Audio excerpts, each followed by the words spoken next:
Dear friends, welcome back to the discourse on Rusmini's Five Wounds of the Holy Church. So, this is our last and final discourse. So, today we look into the fifth wound, the wound in the left foot, restrictions on the free use by the Church of her own temporality. The early church was poor but free. The modern reader of the five wounds will definitely find this chapter very challenging for the church. The first four wounds are indeed or relevant today, and there is still a long way to go before the healing process has been accomplished. But there is a greater awareness of the importance of finding efficient remedies. And indeed, Vatican II has certainly produced outstanding documents that reflect the serious intent of the Church to reform herself within. After reading the fifth wound, we can understand, and it is clear that Rosmini's vision of the Church is that of the spouse of Christ embracing the poverty of her bridegroom, who said, "Foxes have holes, and birds of the air have nests, but the Son of Man has nowhere to lay his head." Rosmini asks that popes, bishops, and priests embrace evangelical poverty as was the case in the early church. The profession of poverty was for long the glory of the priestly ministry.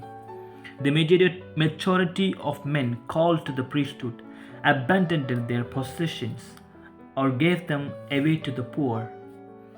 The outstretched hands of the poor, of widows, lepers, slaves, pilgrims, and the destitute became vaults. The church could deposit her treasures without fear of theft. The early church was poor but free.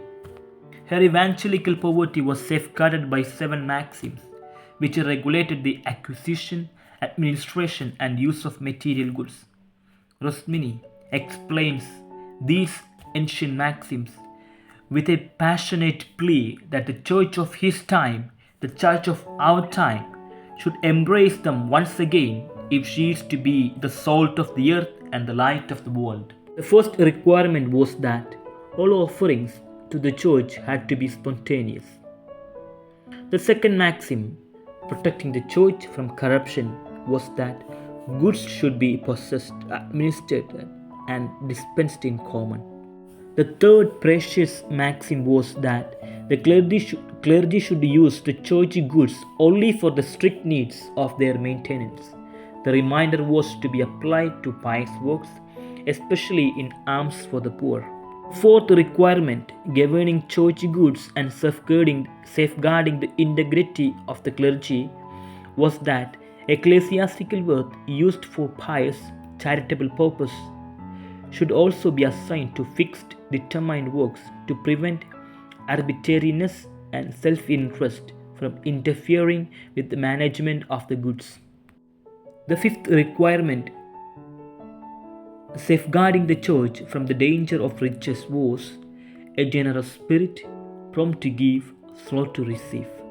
The sixth requirement compelled the church to make public the administration of all her possessions.